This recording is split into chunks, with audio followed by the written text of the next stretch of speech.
ಕೋಪ ಅಥವಾ ಸಿಟ್ಟು ಇದು ಸಹಜ, ಎಲ್ಲರಿಗೂ ಬರುತ್ತೆ.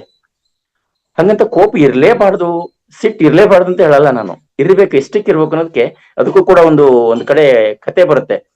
ಹಾವಿಗೆ ಎಲ್ಲರೂ ಕೂಡ ಸಿಕ್ಕಾಪಟ್ಟೆ ಹಿಂಸೆ ಕೊಡ್ತಾ ಇದ್ರಂತೆ. ಅವಾಗ ಅವಾಗ ಇದು ಏನಂತಂದ್ರೆ, ಯಾರಿಗೂ ನೀನು ಏನು ಮೋಸ ಮಾಡ್ಬೇಡ, ಖರ್ಚಬೇಡ ಅಂತ. ಯಾಕಂದ್ರೆ ಈ ಕಚ್ಚಿರ್ ಸತ್ತು ಹೋಗ್ತಾರೆ, ನಿನ್ನಲ್ಲಿ ವಿಷ ಇದೆ, ಅದಕ್ಕೆ ಯಾರಿಗೂ ಖರ್ಚಬೇಡ ಅಂತ ಹೇಳಿದ್ನಂತೆ ಶಿವ. ಆಗ ಯಾರಿಗೂ ಕಚ್ಲಿಲ್ಲ ಅಂತ ಸುಮ್ನಿತ್ತಂತೆ. ಅದು ಏನ್ ನೋಡಿದ್ರಲ್ಲ, ಕಡ್ಡಿ ತಗೊಂಡ್ ಚುಂಚೋದ್, ಎತ್ತಿ ಅದೆಲ್ಲ ಮಾಡಕತ್ತಿರಂತ. ಅವಾಗೆಲ್ಲ ಮೈಯೆಲ್ಲ ಗಾಯ ಹೋತಂತ. ಅವ ಶಿವನ ಹತ್ರ ಹೋತಂತದು. ನೋಡಿ ಸ್ವಾಮಿ, ನೀನ್ ಯಾರಿಗೂ ಖರ್ಚಬೇಡ, ಏನ್ ಮಾಡ್ಬೇಡ ಅಂದದ, ಸಿಟ್ಟು ಮಾಡ್ಕೋಬೇಡ ಅನ್ನೋದಕ್ಕ ನನ್ನ ಪರಿಸ್ಥಿತಿ ಏನಾಗಿದೆ ಅಂತ ಹೇಳ್ತಂತ.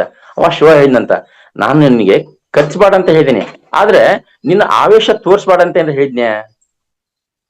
ನಿನ್ಗೆ ಯಾರು ಹೊಡೆಯಕ್ ಬಂದಾಗ ಅಟ್ಲೀಸ್ಟ್ ಬುಷ್ ನಿನ್ಗೆ ಎಡೆ ಕೊಟ್ಟಿದ್ದೀನಿ, ಎಡೆ ಎತ್ತಿ ಬುಷ್ ಅನ್ನು. ಅವ್ರಿಗೆ ಭಯ ಬರುತ್ತೆ, ಹೋಗ್ತಾರೆ. ಅಂದ್ರೆ ಭಯವನ್ನು ಕ್ರಿಯೇಟ್ ಮಾಡಿ ನೀನು, ಅದ್ ಮಾಡೇ ತೀರ್ಬೇಡ ಅಂತ ಹೇಳಿದ್ ಶಿವ.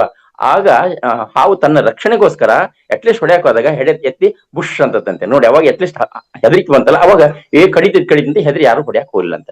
ಅಂದ್ರೆ ಮಾಡ್ಬೇಕು, ಎಷ್ಟಕ್ ಬೇಕು ಅಷ್ಟಕ್ ಮಾಡ್ಬೇಕು ಅನ್ನೋದು ಹೇಳ್ತಾ ಇದ್ದಾನೆ. ಹಂಗೆ ಕೋಪ ಅಥವಾ ಸಿಟ್ಟು ಅಂತಕ್ಕಂಥದ್ದು ಇರ್ಬೇಕು, ಎಷ್ಟಕ್ ಬೇಕು ಅಷ್ಟಕ್ ಮಾತ್ರ ಇರ್ಲಿ ಅಂತ. ಅದರಿಂದ ಅನಾಹುತ ಆಗೋ ರೀತಿಲಿ ಇರಬಾರ್ದು.